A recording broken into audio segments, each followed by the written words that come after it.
Salut, c'est Lilian, on se retrouve pour une nouvelle review du dernier chapitre de Chainsaw Man. J'ai décidé de continuer à en faire parce que déjà j'ai l'impression que pas grand monde en fait sur Chainsaw Man, mais aussi parce que je pense que c'est une bonne méthode pour me faire progresser un petit peu à l'oral, au montage, faire un peu d'impro, écrire rapidement, monter rapidement, etc.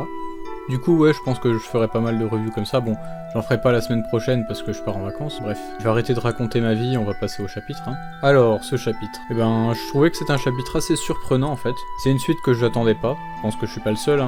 J'imaginais une sorte de suite au combat, j'imaginais pas une ellipse en fait. Je pensais que Power allait être en danger à cause de la prédiction du démon du futur, comme quoi Denji la tuerait. On aurait pu imaginer pas mal de choses, mais bref. Dans tous les cas, je m'attendais pas à avoir un tel retour au calme direct, mais pourtant c'est ce que Fujimoto a fait. En plus de ça, avec l'ellipse, il ne nous montre que les conséquences de ce qu'on connaît déjà, c'est-à-dire la mort d'Aki.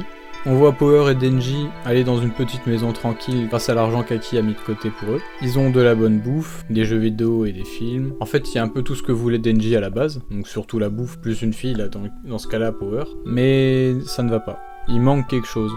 On avait déjà vu qu'il n'y avait aucune attraction entre Denji et Power pendant les chapitres post-traumatiques de Power, après le passage en enfer, ce qui marquait déjà un changement chez Denji et approfondissait sa relation avec Power. Mais si ce chapitre était axé sur Power, cette fois il est axé sur Denji. Denji qui pour la première fois doit faire son deuil. Je dis la première fois parce que c'est sûrement la mort qui l'affecte le plus depuis le début, et que pour lui, comme Pochita était pas vraiment mort, ça l'a pas plus traumatisé que ça quoi. Dans tous les cas, Denji semble vide, à un tel point qu'il perd le goût de la nourriture, et va même jusqu'à recracher une glace, qui est pourtant connue pour être l'une des nourritures qu'on apprécie le plus en général. Et en faisant ça, c'est un peu comme s'il recrachait son rêve en fait. Puisqu'on rappelle, son seul objectif c'était de pouvoir manger plein de trucs et avoir une petite copine. Après ça, on voit Makima arriver, donc on voit tout de suite que l'attaque du démon des arbres n'a eu aucune conséquence sur elle. Elle s'en sort sans aucun problème, comme d'habitude.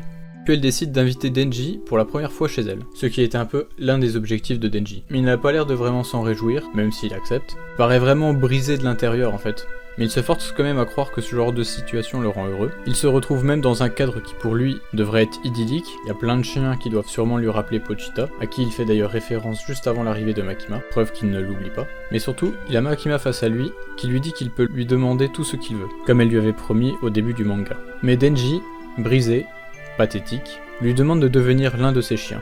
Laisse-moi devenir l'ombre de ton ombre, l'ombre de ta main, l'ombre de ton chien.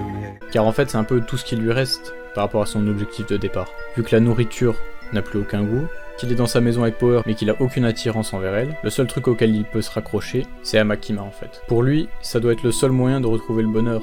Mais c'est là qu'on peut imaginer une potentielle évolution de Denji, puisqu'en fait, le bien fondé de ses objectifs est remis en cause par le fait qu'il ait obtenu tout ce qu'il voulait, mais qu'il n'est pas heureux. Peut-être va-t-il trouver un nouveau but, ou peut-être va-t-il simplement rester le Denji brisé, esclave de Makima. En tout cas, il y a une chose quasiment certaine, quelque chose va l'amener à tuer Power. C'est en tout cas ce que disait le démon du futur. En tout cas, Fujimoto réussit à merveille à rendre Makima détestable, et alors que tout le monde espère que Denji la défonce, il fait tout l'inverse en se soumettant complètement à elle, ce qui est extrêmement frustrant, pour nous les lecteurs, mais sûrement volontaire de la part de Fujimoto, à voir comment les choses évolueront par la suite. Globalement, ce chapitre était quand même vachement déprimant, en plus de nous donner la rage contre Makima.